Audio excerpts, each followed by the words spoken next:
Welcome, everybody, to the first Milan Club South Africa podcast. And what a way to start it off! I am Farinho. You may know me, you may not. And I am joined today by Fred, Bush, and Firoz. They are part of Milan Club South Africa, an ever growing community of us here in South Africa. And it's been wild. It's been wild, guys. Welcome. Welcome to the podcast. Uh, you know, we've wanted to start this for a while, and I'm happy we finally took the step. And, with Milan actually doing something for a change and finally getting into the Champions League, it just makes it that much more exciting.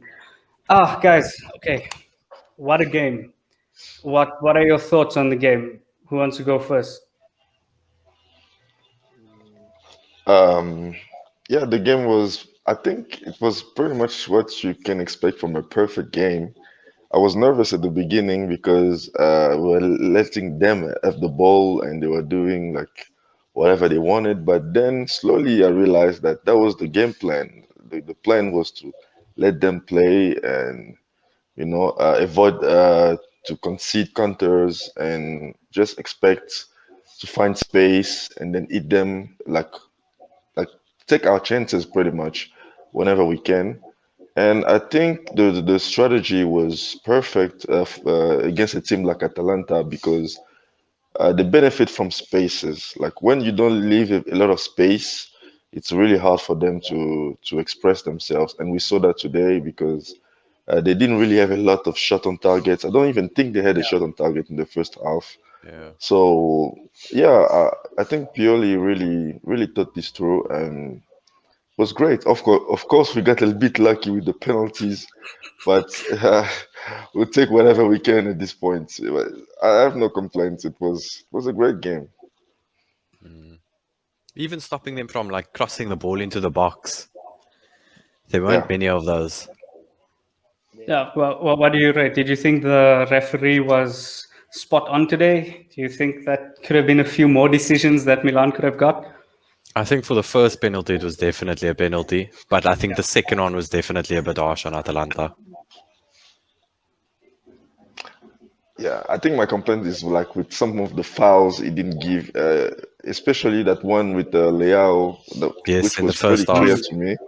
Yeah, it was a bit weird, but overall, especially when you consider how the referees in Italy perform, this was the this was the best we could get because we Yeah, have seen way worse than this. Like especially like in big games, like Yeah. the game I Juve was against pretty Inter nervous going was the into this. perfect example of that. Was horrible. Like the yeah. refereeing was horrible in that game. So yeah, the referee for this game was spot on for most of the time. I think. Yeah. Bush, what do you have for us? Yeah, What do you think? no, I was pretty nervous before this game even started. Man. I was very nervous. I was like, shit, it's Atalanta. These guys are probably gonna score goals, and we got away with the clean sheet. So like, wow, we did pretty Same. well. We played pretty well. I was very nervous even at the first half because I was like, okay, nothing's really happening because the passes weren't being completed. Some of the passes that we were trying, long passes to Leao, they weren't being completed. But then I was like, no, but then we still got the game, even though they had more of the possession. I was like, we still got the game. Like they're not doing anything to like threaten us in any way. And then in the second half, they started to open up spaces and they started to connect passes. And I was like, okay, something's happening on the side until that penalty kind of slowed them down. And then now even that pass when I think it came through in who's the guy? Mate. Mate surprised me. Yes, Mate with for that control Leao. ball and then that Leao pass. So I was like, what? Oh, Kind of don't even surprising. go there. Although That's that's props to him because we always give shades him credit. I was like, shut shades of Mbai that Niang. pass. Yeah. If you know, you know. But even going into the game, like I wasn't confident that we'd get the win at all. I was But just it's like, realistic, you know. yeah, we're gonna lose this one. This is just how it's gonna go. We're gonna put like a Leicester from Yeah. Yeah, earlier in the day that were like top 4 for the most days Mm. in the season. yeah. On the Yeah. last day, they finish out of the top 4. That's the way I was feeling. And Yeah, and substitutions, guys. I admittedly, when every time you see Radek Krunic and Meite warming up on the touchline, you get this sense of, oh, we've gone and thrown it away now. Pioli tends to make the wrong substitutions. I won't say Meite was perfect, but something had to be done. And at the end of the day, I think Pioli got the subs right. I don't know if you feel the same. No, I Yes, think we he was clamor spot for on. Tonali, Hauger, whatever it is. But in a game like this, it's a lot of pressure that the team needed to absorb, and putting on extra legs in midfield, I think was really important. I would have liked Tonali instead of Meite to come on, but I think Pioli got it. I think Pioli got it spot on, and in the end, the team played like a unit defensively. There were a few standouts, Simon Kjær and Davide Calabria, but it was just a really good team effort. I don't know if you guys feel the same. And one more note, I think it's pretty poetic that Milan kept a clean sheet against an Atalanta team that in late 2019 essentially gave Milan a hiding. Smashed us 5-0. Can never And forget December. it was a That terrible was the result. last game that we played before Ibrahimovic arrived, if I'm not I wrong. think so. Yeah. That was I the think last so. game that we played. I remember Donnarumma went off crying. yeah. That's some Was- Vietnam flashbacks. No, but his tactics today was spot on, I must say. Even his substitutions, I think bringing on Meite and Krunic, just not only does it give you like fresh legs, but it gives you that added physicality Yeah. in midfield. Like, I mean, I think we were more solid in winning like aerial duels and 50-50s with the two of them on. And then even just bringing on Mandzukic at the end. Even when we didn't have the ball and Mandzukic was the one pressing them, he presses really well. Like from the front, being the striker, pressing the opposition from the back. So I think he was spot on. He didn't bring on Castillejo, which was a surprise. he loves to bring on Castillejo. You had to pivot to Castillejo there. I For love some it. Yeah. reason.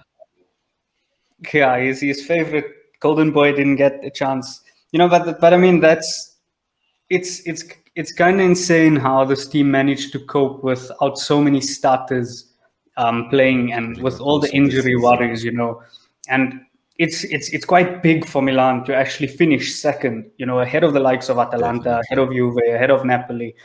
It's sort of just, it's a nod to all the hard work in the first part of the season. Yes, they weren't perfect throughout the second half of the season, but it's an amazing achievement for this team who essentially were struggling. They had to dig deep. Cagliari didn't go as planned, and I just think today was the response that Milan needed to show. And on the topic of man of the match, I don't see how it could be anyone else apart from Frank Kessie. No, without a doubt. Well, what do you There's guys no think? debate about Without that. a doubt. That man, it was like the last 5 minutes of the game, and he was taking the ball into their corner flag, and literally it was like Kessie up against 3 players. And he covered the entire freaking pitch. He covered the entire pitch for 90 You know minutes. what's funny about that? Because it was a one-on-one first, and then there was a second player that came in, and then it was 3 players, and then they had to come like there were 5 on him, and he still didn't lose the ball until like the very last second. Like it was crazy.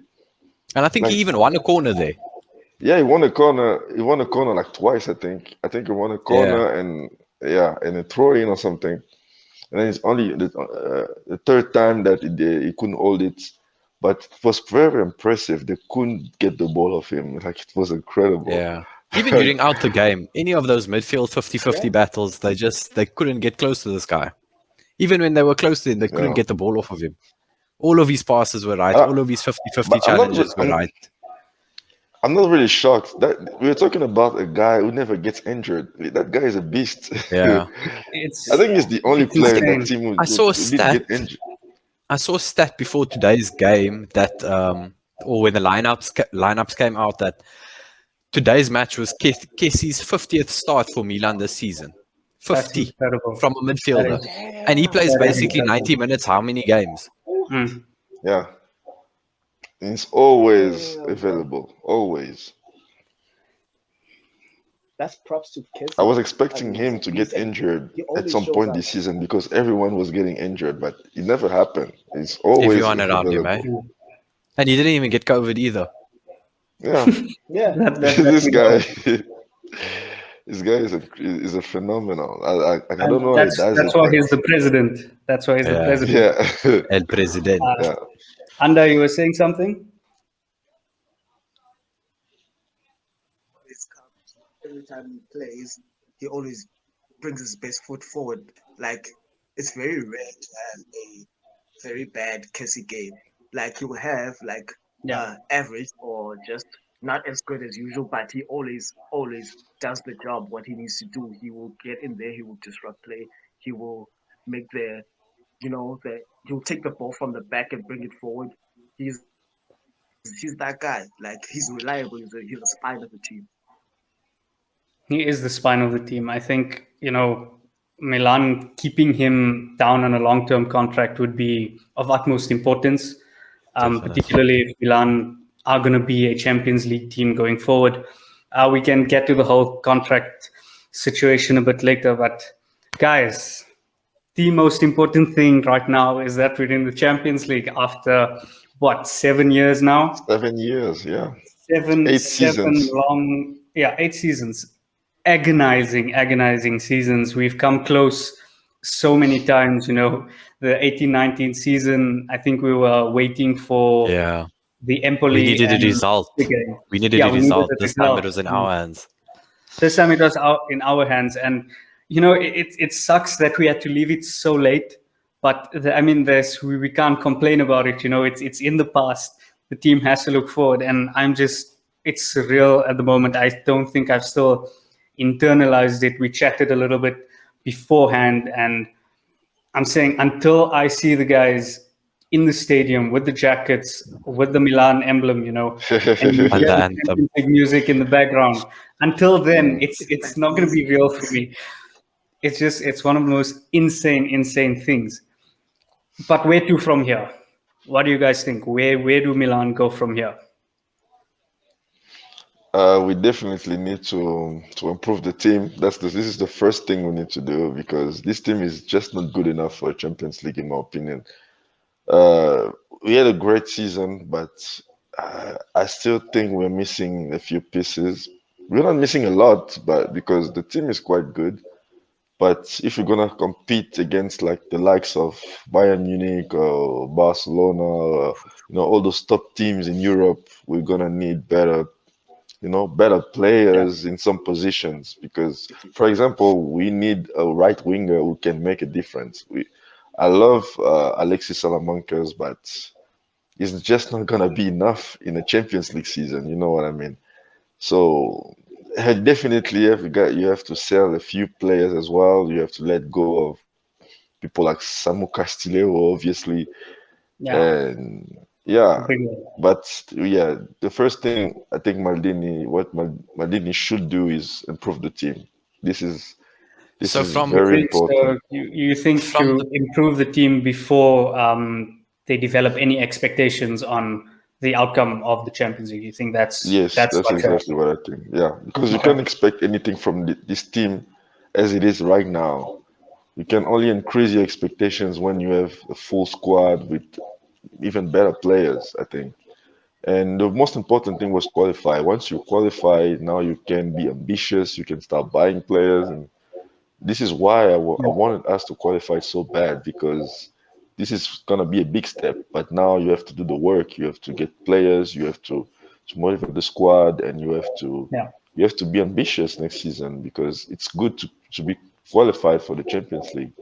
But if you don't do enough, it's maybe the last time you qualify because next season the other teams are gonna get better. You saw Roma got I Mourinho, mean, and we you don't know, necessarily know that. You're only in control of what you are in control of at the end of the day.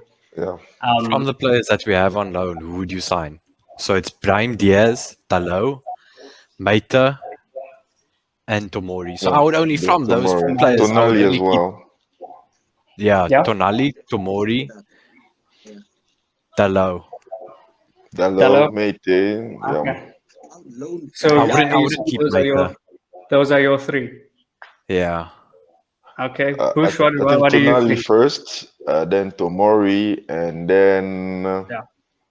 Brahim Diaz. Yeah, Okay. Yeah, he's also been quite good. yeah. Second half now. Tonali for me, Dalot, definite. I'm not sold on him. Mm, I'm not. Tomori, definite. I'm just And not then another sold. loan for Diaz. Still not fully convinced with Diaz. I want But to see him more. another year Yeah. loan for Brandes. Another Maybe year, Yeah, Madrid will yeah, give him just to another us year. for another year loan. I agree. I agree with you, Bush. I think Diaz has shown that it took a while for Pioli to actually understand how to use him. We've seen him pitch up earlier in the season. He was decent, but he really formed a critical part of how Milan played against Juve, against Torino as well. So he's a good player to have. Players with that sort of technical skill is rare. You can see that he's still raw. The decision making isn't there yet. So I 100% agree with you. I think a loan deal might be worth chasing. I don't know if you want to attach an obligation to that. It's a massive risk. I think Prime Diaz is his market value is between 25 and 30 million. I don't think he'll leave Madrid for any less than that. Yeah, But that being said, it's Madrid's. There's rumors that Zidane might be leaving at the end of the season. So depending on who comes in and when they reevaluate the squad, Prime Diaz might be deemed surplus to, and that Yeah, might definitely. give Maldini the chance. Yeah. yeah, Yeah. definitely. Saying that, there might be an opportunity to arise in the market. Okay, so we're chatting about Brahim Diaz now. What of Hakan Çalhanoğlu? What do you think? Keep him, Uh, sign, renew, I would keep him. leave. If he accepts 4 million for the season, I would keep him. Look, one thing about not for seven Çalhanoğlu is he million. brings, no, definitely not for 7 million, but I mean, he brings a lot of balance to the team as a number 10. How many number 10s are there today that will do the amount of hard yards and hard work that he does? I mean, Yeah, I agree. granted, but as a number 10, you need to look for someone who has the creative influence to turn games, for example, like the Cagliari game, in which he was practically, he was neutralized, right? He hit a few shots. He tried to, not played, he tried to play so many passes that it was underhit or overpowered, or, he wasn't on the boil. And I think what we've come to expect from someone like Hakan is that he's just not consistent. He's been at the club for 4 seasons now. He's played well for 6 months, and then on and off he has one or two good games. Is that really someone to carry us forward into the Champions League if our priorities for next season is not just Champions League qualification in terms of domestically? If it is, trying to win the title, is someone like Hakan enough? Is he gonna go missing for a third of the season, for half the season? We have to sort of try and see if there's a better candidate out there. There's De Paul at Udinese, who excels in pretty much every Goals and single area. assists. Yeah, He's expensive, but is it worth paying 40 million for someone with high upside like Rodrigo De Paul, and letting someone who is completely unpredictable and unreliable, I would say, in Hakan go? That's something that the management will have to think about. So from my point of view, I don't know. I think I agree with you, Feroz. If it's for 4 million euros a year, if it's something that the club can afford and still bring in another player over and above Yes. that, Bring 100%. competition in. But if you're demanding 7 million euros, 7 million euros a year, you can't go missing for half the season. You know what I mean? exactly. Oh, And you then went missing for three to me, quarters the of the issue is season. simple, right? Because the issue is simple because Chanel wants 7 million a year to renew his contract. Yeah. And to me, I'm not even one of those people who think like he's good for nothing, like he needs to go at any cost. No, I think he's been pretty It's good. important for us this season. Like he's done well. And I think even though he doesn't have a lot of goals or assists, I think he has influenced how we play and how we set up like our offensive plays and stuff like that. So I wouldn't mind keeping him. But the thing is, he wants a lot of money, and he doesn't deserve Yeah. that money. If you're gonna pay a player 7 million a year, he's gonna have to be world class. You have to take over games and decides games when we are struggling, and Akan doesn't do that. So Yeah. I think giving him that much money doesn't make sense. So if he wants to stay for less money, I won't mind. But if he insists on getting those 7 million, then it's clear to me that you have to let him go and get a better player to replace him, because it's a no-brainer to me. No, I agree with you Yes, 100%. you agree with that? Yeah. On the topic of reliability, when it comes to Hakan has, like you said, he plays half the season well, and then the other half, you're like, what the hell? Where's the Hakan that played well in the half season? Like he did that with Gattuso when Gattuso was a coach as well. Yeah. That's when we saw Hakan blossom, and we're like, wow, this guy is the shit, And then It's awesome. he went missing again. So it's a guy that keeps on having these traits where he plays half a season, then the other goes missing half a season. Now, if we are going to be the type that are going to bend the knee to say to him and give him the 7 million and expect him now to be the type of player that's going to lead us into a Champions League glory, I don't think he will be able to do that, because now he has this trait of disappearing and then performing for half a season and disappearing. Now we're going to have to bring someone else who's going to also have a wage bill on top, so that they can cover for him when he goes missing. So it's I wouldn't pay 7 million for Hakan. Would you let Hakan leave and redeem Brahim Diaz for one more year, no obligation, keep it in an option to buy, and then have someone like Henrik Mkhitaryan join on a free transfer? What do you think? Do you think that might be a better option? Really opt for that. No, I would really opt for I that, don't. because what we're gonna do even with Hakan is we're gonna have Brahim Diaz to cover for Hakan. You check. So we might as well just Hakan spread his wings and fly, bro, because he's not gonna. Doesn't look like he's gonna have a full season of perfect performance and consistency. And I mean, if we to are be the type fair, of club that, if we're the type of you club that wants to chase glory, a title, now we're gonna need someone who's gonna be able to finish out the whole season.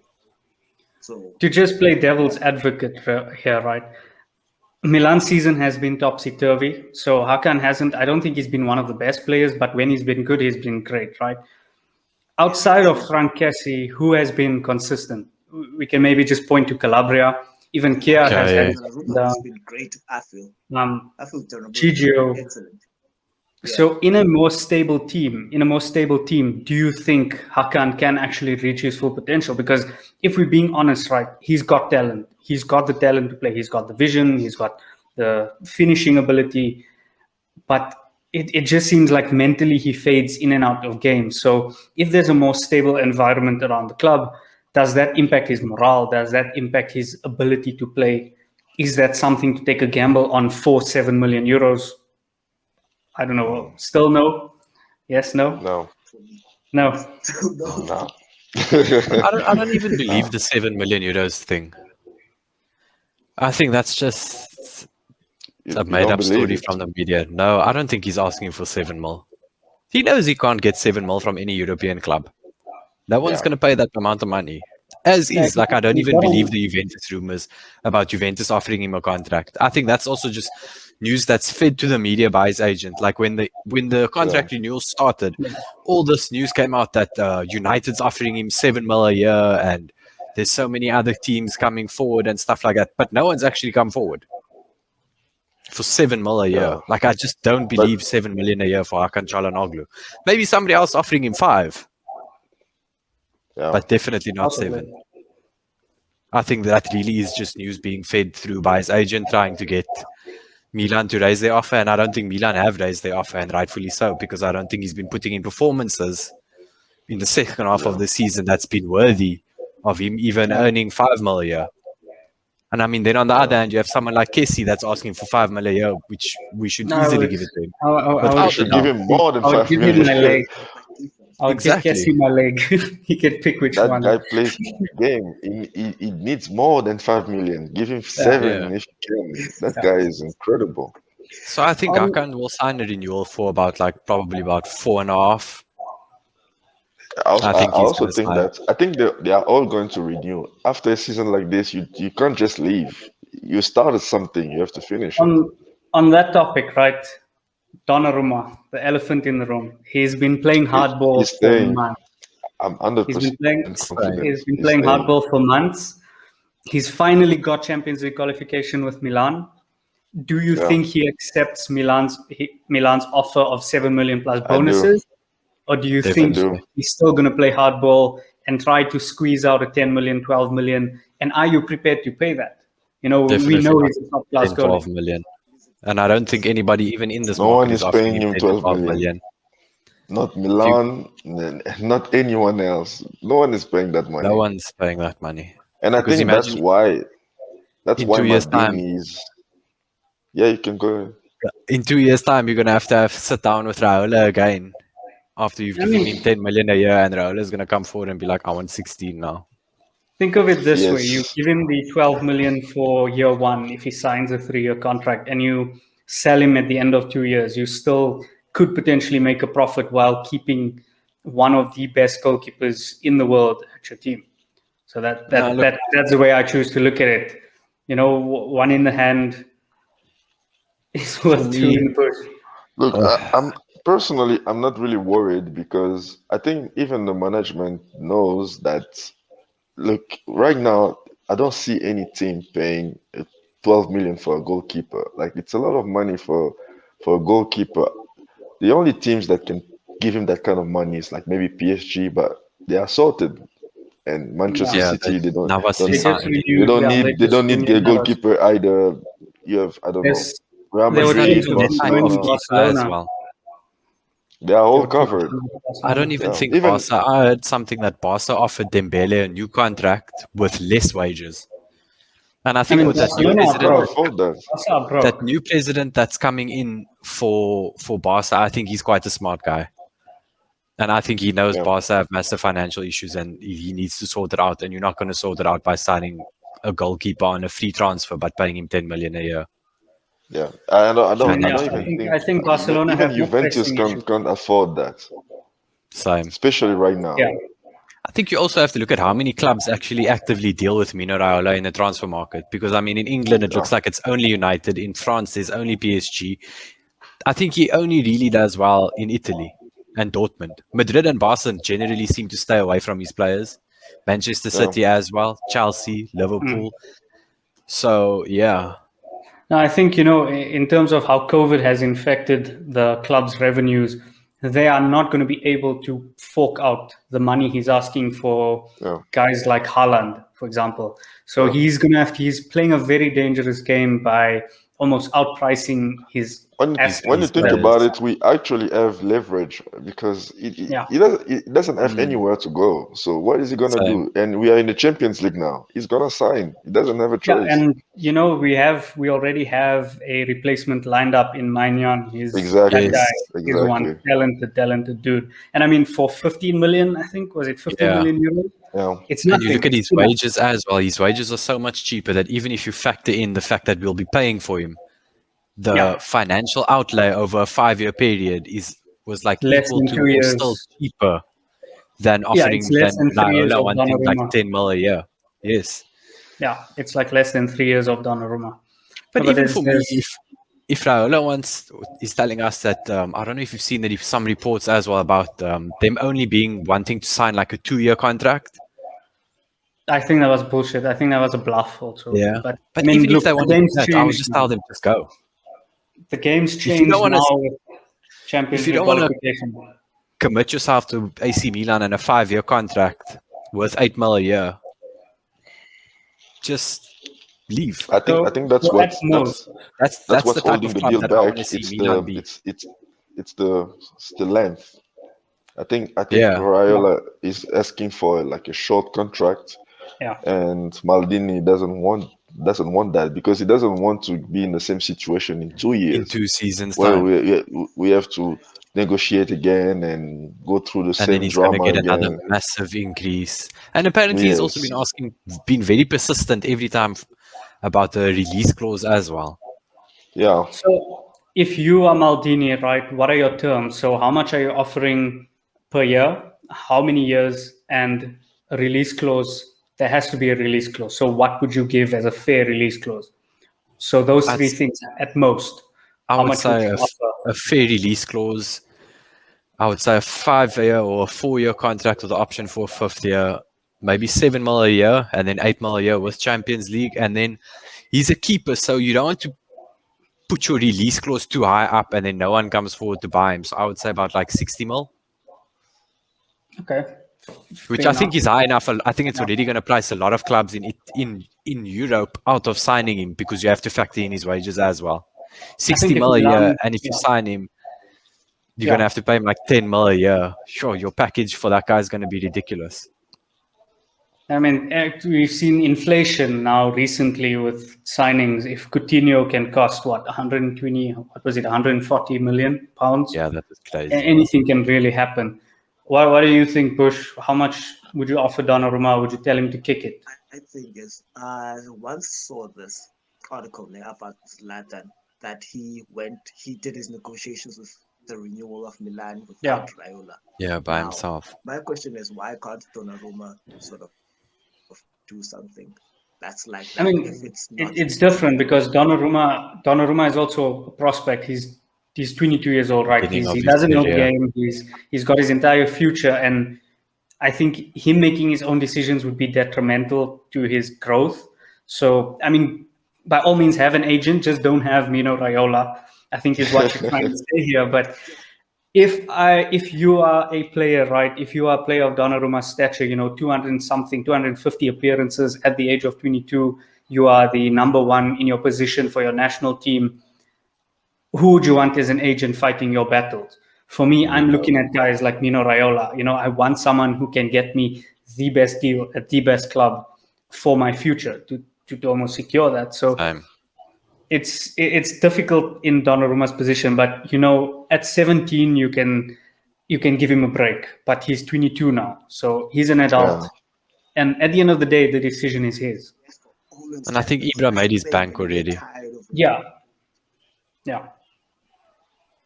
But I'm also optimistic because Mino Raiola seems to have a better relationship with Maldini than he did with the previous management. Yes, with So Fasone.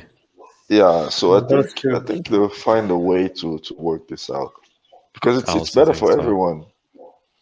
But I think the bigger elephant in the room is what are we going to do with Romagnoli? That's our captain, and he's been on the bench for how long? That's the biggest elephant in the room. And you know what's crazy? What's crazy with Romagnoli is that he's also asking for he's asking for more money. Yeah, he's asking for more money. Like you don't even need him $2.5 million more, isn't it? Something about that. Or about 5 million this season. Okay, so let's phrase it this way. So we were talking about Romagnoli as centre back, right? So who needs to leave and who needs to come in? So you have, let's say you need to let go of 3 players for a profit to bring in 3 more players, in terms of who you think is affordable, who you think works for the team. Who would I see leave? Yeah. Castillejo. Yeah.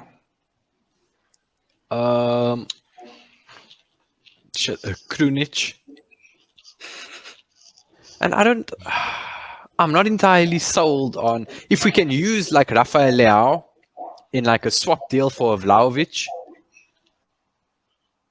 where maybe without Fiorentina, listen, we'll give you 20 mil plus Leao. And then if you eventually, when you will sell him, because I think he's still a very talented player, maybe he's just not exactly what we need right now. We have like a sell-on fee, like what we've done with Andre Silva. I would maybe look at like wheeling and dealing and negotiating like that. Because out of all the other players that we can actually extract value for by selling them, I don't want to see them sold. I don't want to lose Calabria, Tomori, Hernandez, Benassa, Kessie, Tonali. So then, And who? yeah, So your three signings, right? You're saying Vlahovic is one of them. The other two, where would you, or rather, who would you allocate have them. in? I would say probably a right winger, left-footed that can cut in. I think that'll be a nice like complement for Salamarcus being a right winger that runs down the line. Yeah, And then my other player would probably be, if we don't redeem Brahim Diaz, obviously another number 10. yeah. Yeah, personally, I think we need a right winger like Berardi, for example. Not necessarily him, but someone like him. You know, a Yeah, we can winger pitch who in can with goals. provoke defenders. Yeah. Yeah. Can go one on one and create something out of nothing. That I mean, would be there's my top priority for so. like this. Would you take Josip Ilicic from Atalanta? Yeah, definitely, definitely. I'm a big fan of Even Ilicic. I think he's a great player. I think his age is gonna be a problem though yeah, because we know how Gazidis operates, and Yeah, he yeah, he loves wants I to think youngsters buy Ilicic young. is like to that plus 34. Valenza. Yeah, I think Ilicic is like 34, and we already have Zlatan, If you look at and it, if you look at how they conducted their transfer business, getting in someone like Kia who has the experience, right, really yeah, stabilize the defense. Zlatan, yeah, I mean, Zlatan is Zlatan. So yeah, getting in an experienced head in there might be more important than spending 40 million upwards on a youngster, who's still going to find his feet and has only had 5 seasons of football in his legs. So yeah, for me personally, I think Ilicic would be a fantastic signing. I'm still not sold on Hakan, so I would get the number 10. If the chance arises, my ideal signing would be Dybala. He seemed Same. That unsettled would at be Juve. amazing. If he wants to stay in Italy, Milan have I don't Champions know League. if I want more Juventus players though. It seems to be to never Yeah, work it always out. seems So like a Yeah, curse. it yeah, does. it's It like a does feel curse. like It That's never always works like out. that. yeah, it So does feel like that. I'm not really interested in Juventus What players happens if we anymore. had to pull like a little swap with because Dybala has one more season on his contract. Yeah, yeah. A I swap mean, you deal, could we pick him up we for give like them money 35. as well, and we swap them with Romagnoli. I mean, Romagnoli it for would make Dybala sense. plus some I think cash. I would hate to see Romagnoli succeed at Juve. I think he might. I If would you hate look to at see the him leave. defense of Demiral, De Ligt, and Romagnoli, that's insane in terms of the overall age and the experience in that Yeah, backline. So that might be a bit finicky. I would actually keep Romagnoli. I think there's a lot of variation with the players we have in terms of centre same. backs. He's our Kia only left-footed is centre back. pretty. Yeah, he's your left-footed centre back. He's very good at reading the game. Of course, Tomori is quick. Kalulu is a technically gifted player who can play across the Yeah, backline. So I think I wouldn't invest too much in. But yeah, definitely, I agree. I think a right winger and striker is of utmost importance. Maybe a guy like Belotti would be a decent signing as well. I'm not sold on him, eh? Nah, I think he fluffed uh, his chances like 4 seasons ago when he decided to sign that yes, contract with I Torino. I definitely agree.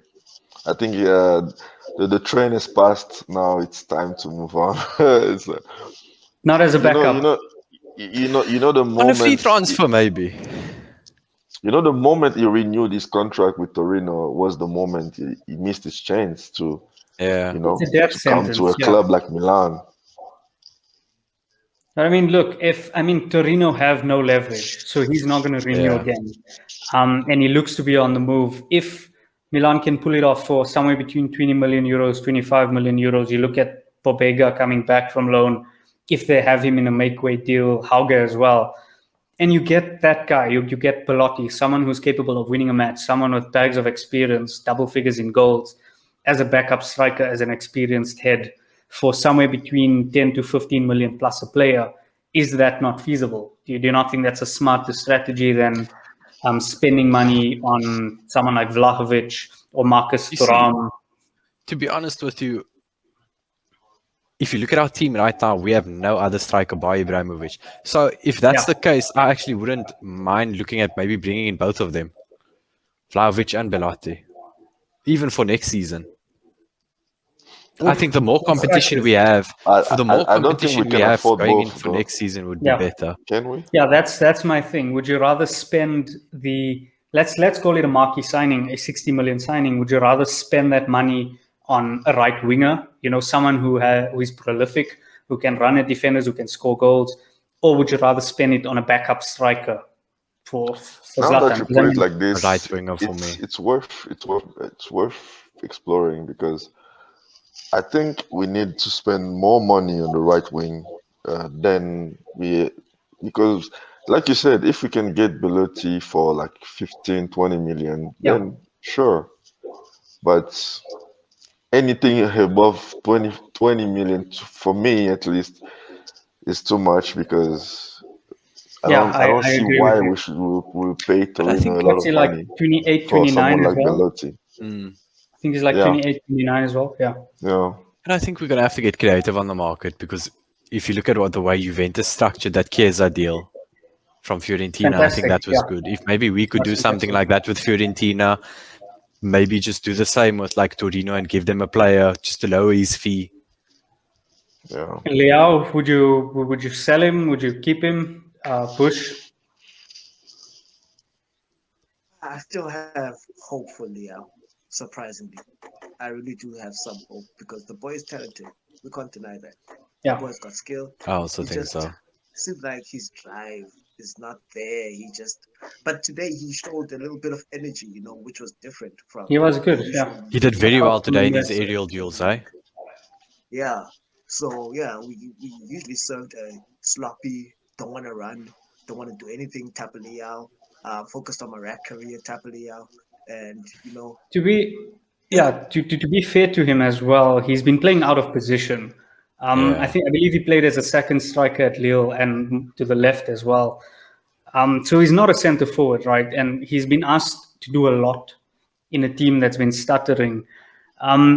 So Not getting the best he's service. been okay, and clearly, like you said, he has the talent. But if the opportunity arises to sell him for 40 million plus to a Premier League team and bring in another player that fits the system, would that not be something worth exploring? it would be. I would. It would hurt me. I would be like, oh crap! What if this guy flourishes there? It would be that type of thing. It would Yeah, hurt me, there's but always you that. know what? I'll be like, oh wait, let's just do it. No, like That was guys like one Andre Silva, Paqueta have done well away from Milan. But if you ask me, I think it was the right decision to sell them, and we did. What do you think about Rebic? A good player to think keep Rebic around. is- Versatile. Sniper. Yeah. Who would you rather Stone keep, Cold Killer. Rebic, Rebic or Leao? Rebic, without a doubt. Rebic, all of you. Yeah. Yeah. He's older, right? He's older, but He's I more of a think now player. what he does well is link up the play well. Yes, he's also unpredictable, whatever, It's but he's unpredictable, more yeah. polished. He's more polished, and I think on the days where he's called on to deliver, he does that a lot more frequently than Leao does. So he's ironed out all the kinks in his game. He just needs He plays consistency. very well with Hernandez as well down the left flank. Yeah. I would They link honestly up love nicely. to see how, if Milan switch to a formation where they play two strikers, if Çalhanoğlu leaves, so you're not sitting with the number 10 in the number 10 role, you bring in a winger, you have a new right winger, and you play Rebic and Zlatan, as Rebic as a second striker. I think that might be something to behold, in all honesty. We've seen how they link up. I believe, which game was it where he scored that absolute cracker of a goal? Oh, yes. Off Was his it right Parma? foot. I think, what was it, when Zlatan and him played that 1-2, and then he took it on the turn and he scored a cracker. I think it Yeah, might I have been can't Parma. remember. Yeah, I He can't scored some remember the game. beauties. He scored some beauties this season. Yeah, and I Right. think he works well with Zlatan as well. When they Yeah, he play does. together, they play well, because sometimes Zlatan likes to drop to the midfield, which allows Yeah. Rebic to like play as a Go a forward. second striker of sorts, and he really performs well when he's in this kind of situations, because Zlatan is the kind of striker who can assist as well. So Rebic finds Yeah. himself in positions whereas Zlatan can find him or they can combine and stuff like that. So Yeah, and yeah, they're very versatile. You know that they can play a yeah, versatile game. If they yeah, need to peg a defense back, they can do that very well. Zlatan can yeah, drop deeper, Rebic can drop deeper. I don't think Liao has that in him. But exactly. yeah, I think he's quite good. Next Because I think question.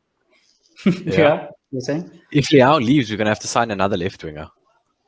Yeah, If he leaves, we because only have Pioli is not gonna play Auge, obviously. yeah.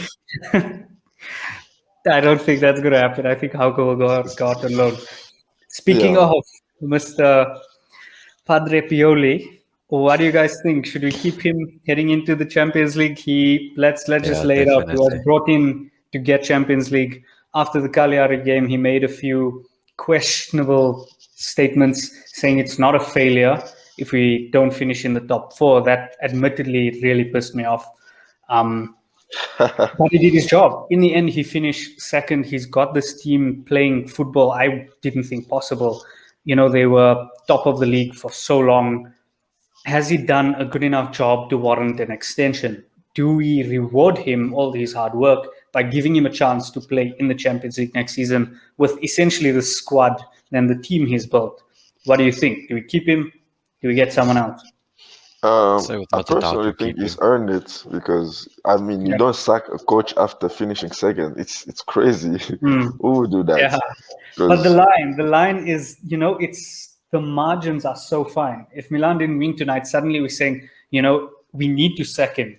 So in a matter of 90 minutes, it can change like that. but Yeah. there are things we are forgetting because we are forgetting that half of the team was injured for most of the Yeah, season.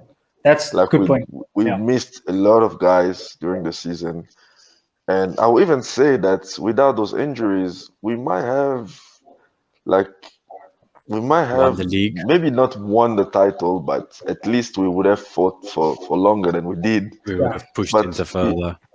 yeah, yeah, and we could have those qualified a lot more injuries, comfortably. really killed our momentum, and it's something to consider.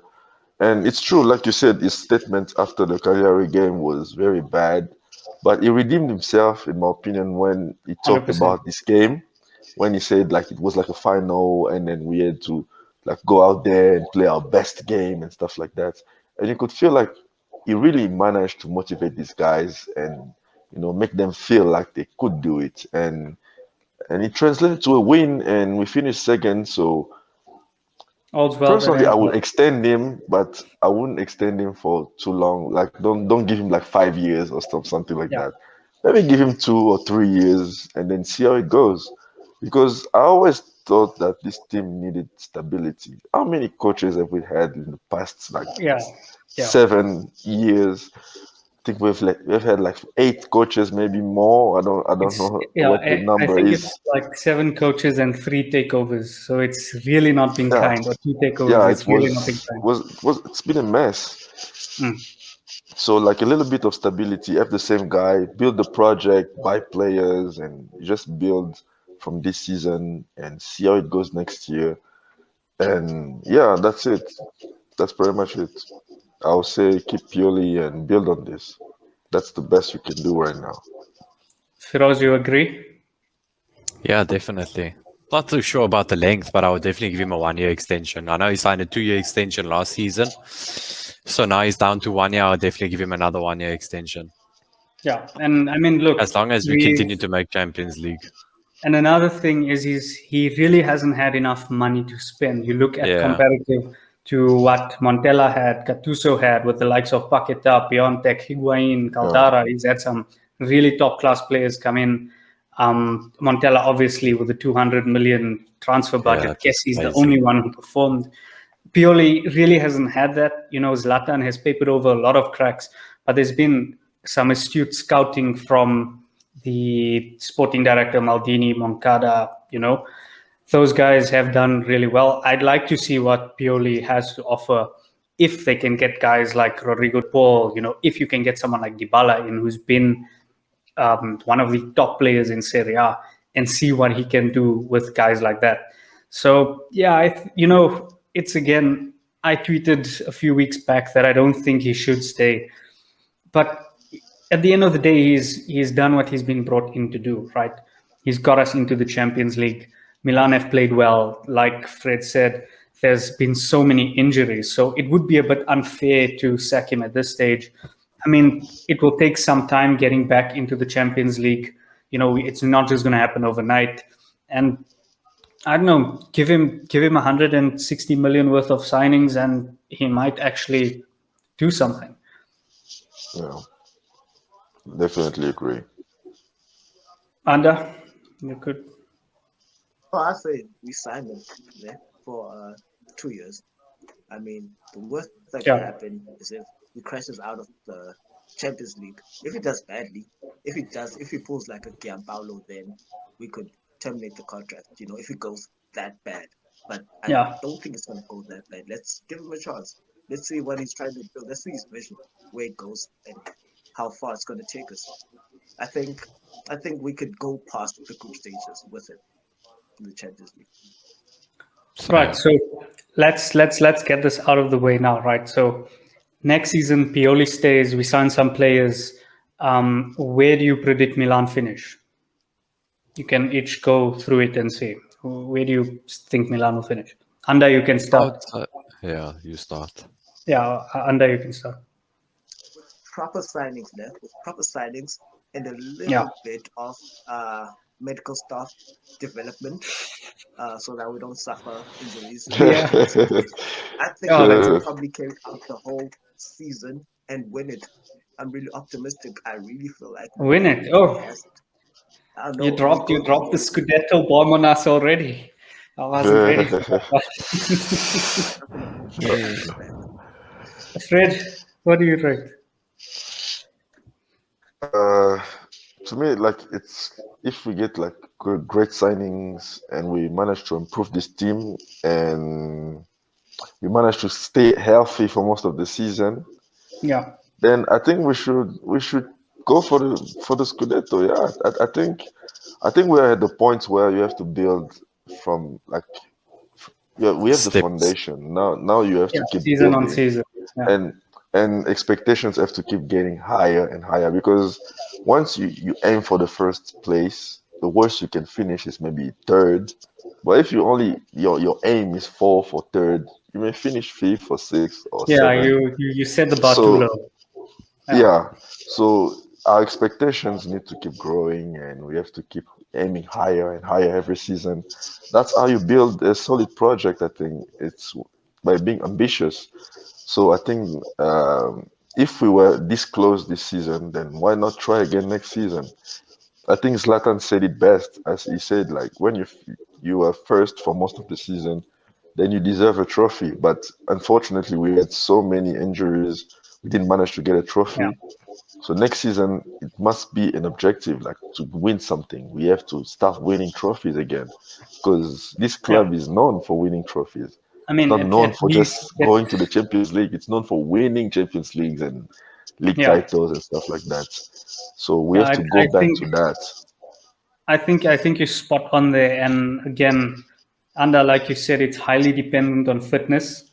So I don't know what needs to happen, but from now until the preseason, the club need to sit with their fitness staff and physios, and they need to figure out what went wrong because it's far from normal the season Milan had, And the guys are talented. The guys are talented. When they play well, when they have played together for a long period of time, that momentum is it's something to behold. It propelled the team to first, right? Even with the injuries. But if Milan can actually solve that, I think, definitely, I think the Scudetto is on.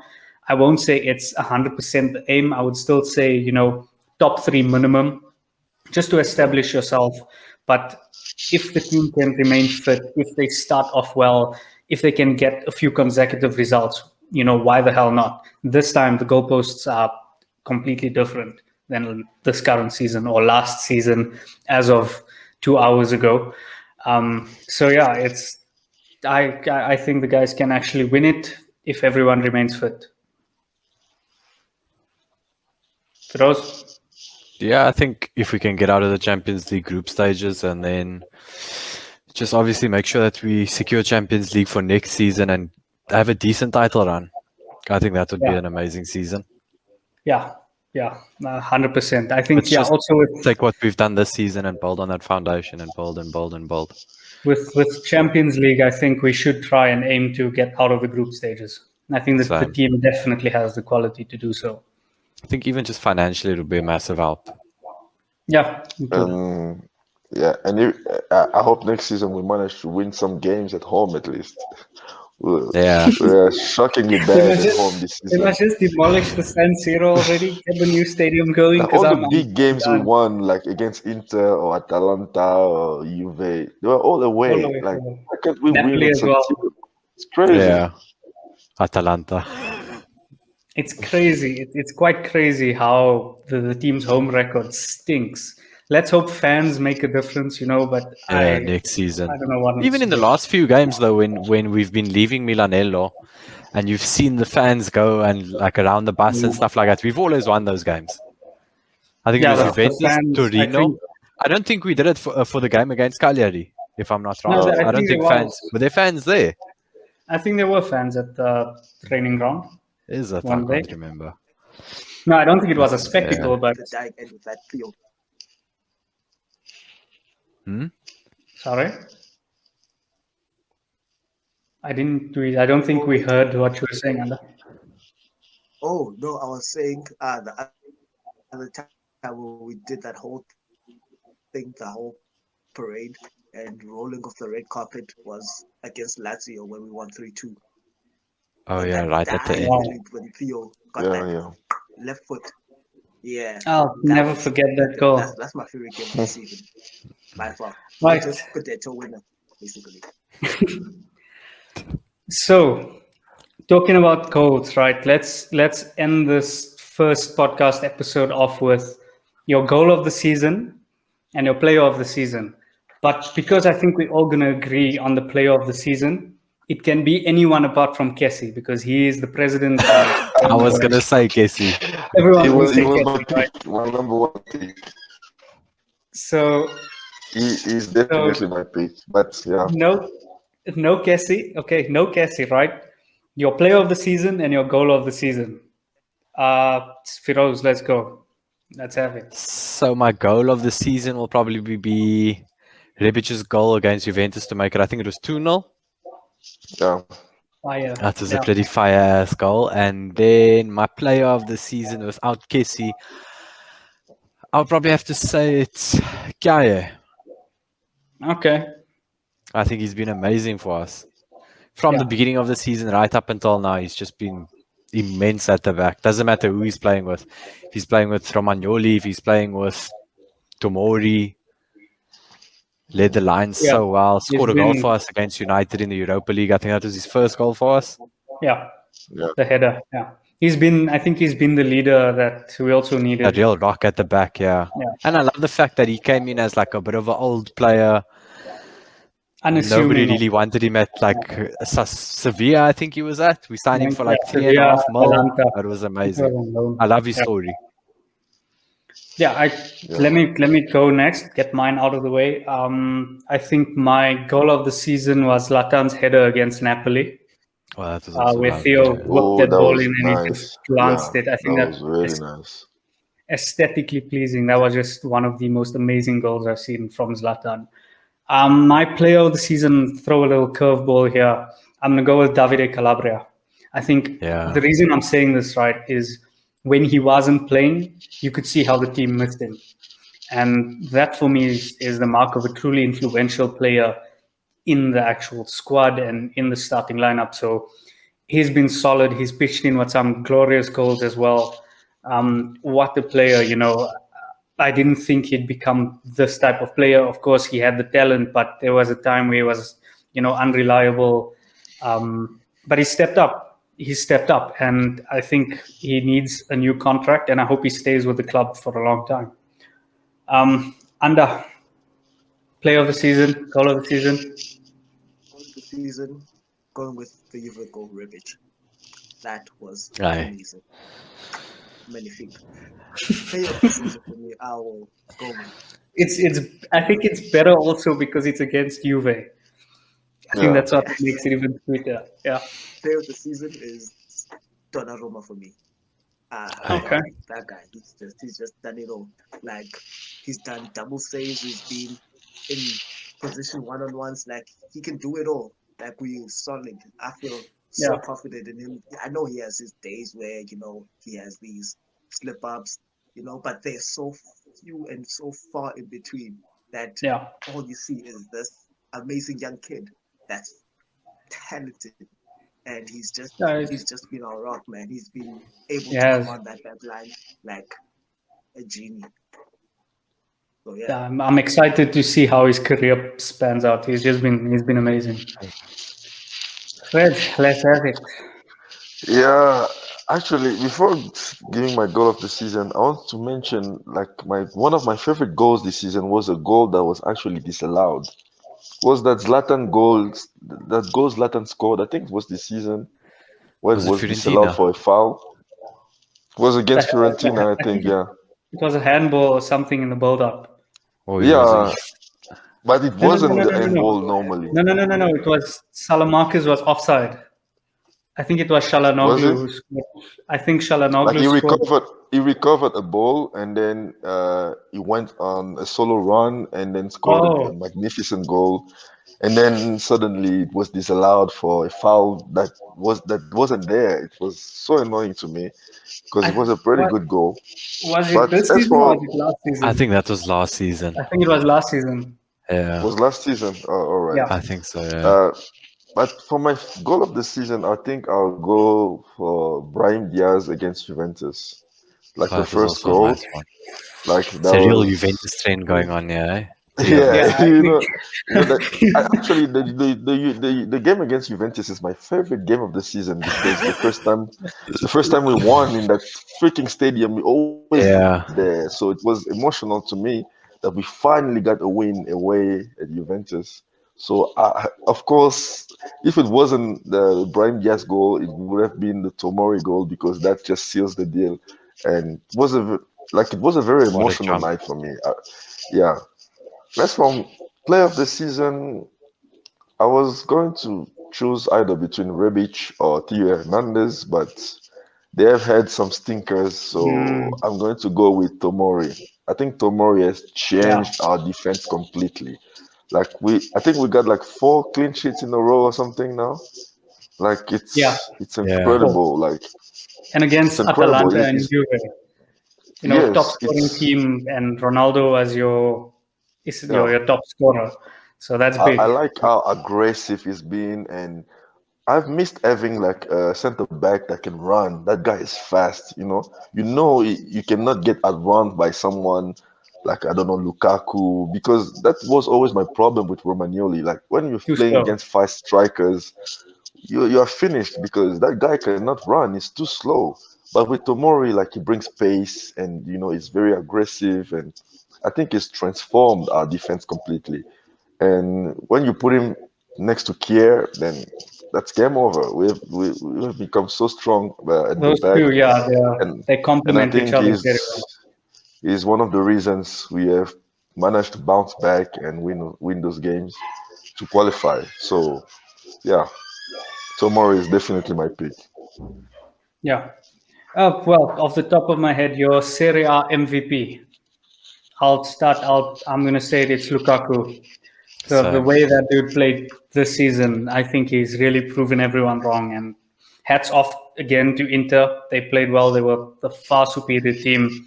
But Lukaku I He think he's deserves it. becoming the player he has the potential to be. Yeah, I agree with you 100%. For me, it's also Lukaku. Yeah, I mean, it's pretty obvious. Is the reason Inter are like have been so good this season. He's been very efficient and Yeah. yeah, yeah. I think Lukaku deserves to be the MVP this season because I think he's also had the best season of his career, if I'm not Yeah. mistaken. Yeah, And great, Ballon d'Or great. shots, do you think he's in with a chance No, or no, absolutely not. They had no Lewandowski? showing in the Champions League. I wouldn't even give. There's no one really that, if I think about, like really sticks out as a Ballon d'Or winner this season. De Bruyne. For me, I think it's Kevin De Bruyne. Even I don't know. Let's give Robert Lewandowski because we didn't give him. I don't really have a pick for the Ballon d'Or this season. It's really weird. It's one of those seasons where like everything feels like a team achievement. No one really stood out to me, Yeah. you know. Yeah. Whether it's in Just Chelsea or Manchester Just give the City. Ballon d'Or to Kessie and get it done with. Like, Van Danworth. I would give my leg, I swear, to see Kessie win the Ballon d'Or at some stage. Dude, I am buzzing for next season. It's gonna be such an Wait, agonizing I race. have a question though. Where do you guys think how far do you think we go in the Champions League next season? Do you think group stages, maybe Round round of 16. 16? I think the fact that we finished second helps us a hell of a lot. Means I think we don't go into one of those tough pots, isn't it? Yeah. I'm not Champions sure if it works like that. I think there's some ruling where only if you're still in like a lower pot, even if you finish second, if you haven't been in European competition for that long. But don't quote me on that. I'm not sure. So I think we might still get a tough group. But Because yeah, I think we can still make it out of the group stage. I think so. I think playing a second string team against Manchester United and having Kessie goal disallowed, that was a big achievement for the club and a step in the right direction. So they can play with the big boys. They've shown it. They can play with Juve, Inter, Atalanta, anyone in front of them on their day. Anything can happen. Yeah. And this team has been preparing for this. We have played Europa League for a couple of seasons now. Those young players, they are kind of getting used to playing big games now. They've won some big games this season against Inter, Juventus, Atalanta. So they are building that experience for the big nights. So I think I can see us at least get out of the group stage. At least the groups, at least the round of 16. We will make at least the round of 16, I think. Depends also on who we buy in the summer, but I'm pretty confident that we can go further than Inter did this season. Yeah, let's just hope we don't finish last. Rock bottom. Rock fucking bottom. Inter had a tough group though, to be fair. No, but I think, guys, we can wrap it up now. I'm still in disbelief. It's still surreal. What a night! And I'm thankful that I can share it with South African Milanisti. I didn't think it was possible a few years ago. But yeah, thank you guys for being a part of this, and I'm excited. This is only episode 1 of the Milan Club South Africa podcast. So I just really appreciate your guys' time, and let's do this soon. No problem. Thank you, Firoz. Thank you, Fred. Thank you, Anda. Cheers, guys. Any parting words? Do you want to sing a war song for us before we end? I'm definitely not singing. That's the one. Champions. That's the one. Yeah. The one we've Dude. been waiting for. This is crazy, but this is only the beginning. Forza Milan. Hopefully. Forza Milan. Forza Milan.